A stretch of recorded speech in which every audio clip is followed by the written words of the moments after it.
first flight under Operation Ajay has successfully landed in India today, carrying more than 200 passengers from the war-struck Israel. Bharat Mata ki Jai!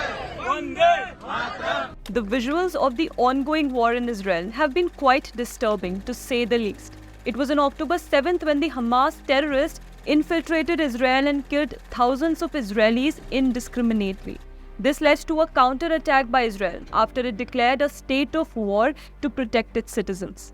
As the world watches in horror the brutality being unleashed on Jewish people in Israel, India has stood by the country in this hour of need. As of now, there are about 18,000 Indian citizens who are in Israel. In a bid to protect Indian citizens, the Union Minister for External Affairs said that Operation Ajay was launched and special chartered flights would be arranged for those who wish to come back home. India will be one of the first countries to launch an operation to bring stranded citizens back home.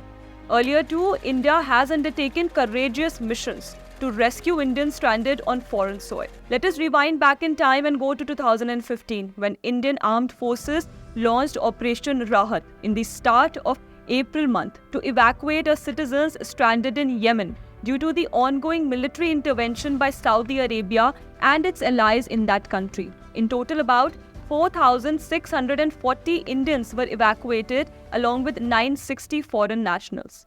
INS Mumbai, Tarkash and Sumitra along with Indian Air Force, C-17 Globemaster, cargo aircraft and other Air India aircrafts played a key role in the evacuation operation.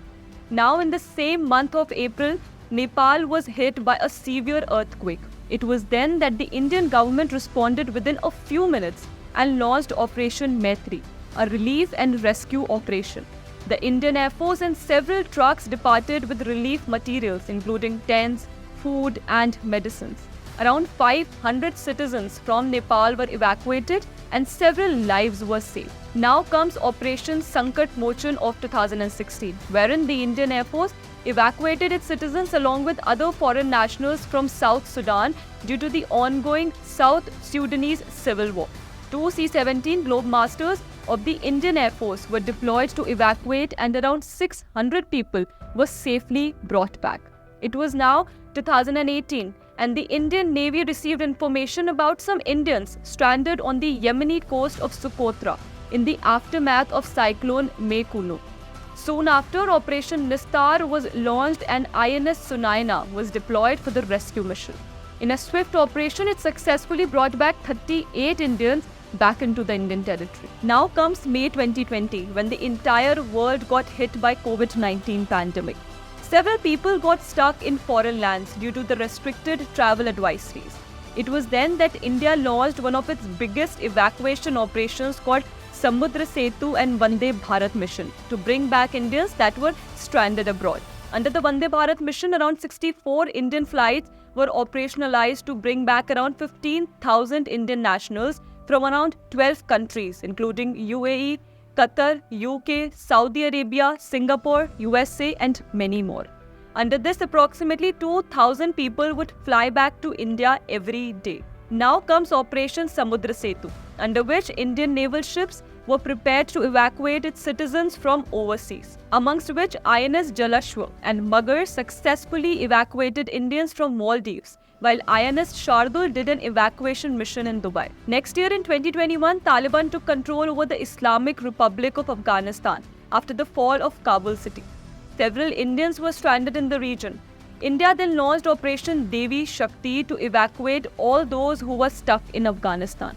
A C-17 Globemaster 3 heavy-lift military transport aircraft of the Indian Air Force successfully airlifted about 168 people, including Indians, Afghan Sikhs and Hindus. 2 Swarups of Guru Granth Sahib and some ancient Hindu manuscripts were also brought back to India.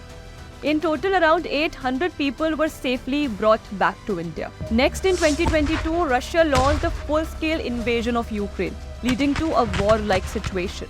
India then launched Operation Ganga to rescue the citizens that were stranded in Ukraine. Indian Air Force and other private Indian airlines were deployed for the operation, in which about 25,000 Indian nationals were evacuated. At that time, the neighboring countries of Ukraine like Romania, Hungary, Poland, Moldova and Slovakia helped India in transporting its citizens safely back to their country from where further rescue missions were carried out. At the beginning of this year, in the month of February, a devastating earthquake had hit Syria and Turkey. The Indian government then decided to launch Operation Dost to help provide humanitarian assistance to the disaster-struck countries and also help in the search and rescue operation. Trucks loaded with life-saving medicines, protective items and critical care equipment valued over rupees 7 crore were flagged off to Turkey and Syria. Indian Air Force sent its C-17 aircraft consisting of NDRF personnel to help Turkey as a relief measure. Also, the Indian Air Force flights reached Syria to provide emergency relief material and extended support. Just a few months after, that is in April, a civil war struck Sudan, resulting in a major conflict crisis. India again geared up its will and launched Operation Kaveri to evacuate Indian and other foreign citizens that were struck in Sudan. The evacuation was conducted by both sea and air. The Indian Navy sent INS Sumedha, who evacuated about 278 Indians, while the Indian Air Force by its C-130J aircraft airlifted about 121 Indians. Tactical approaches like night vision goggles, electro-optical and infrared sensors were used to ensure that the runway is free from obstructions and there were no destructive forces in the vicinity. This is a matter of pride and a reassuring moment for Indians abroad that no matter where you are, you can rely on the Modi government to bring you back in times of distress. Late Union Minister for External Affairs Sushma Swaraj was once asked by a Twitter user that he is stuck at Mars and needed help. To that, she had responded in jest that even if you are stuck on Mars, the Indian embassy there will help you. And seeing how the Indian government has worked on war footing to rescue Indians abroad, it may be quite possible that even if you are stranded on Mars, this government will bring you back. Thank you for watching. If you like the content, do like, share and subscribe to our channel, The Pamphlet.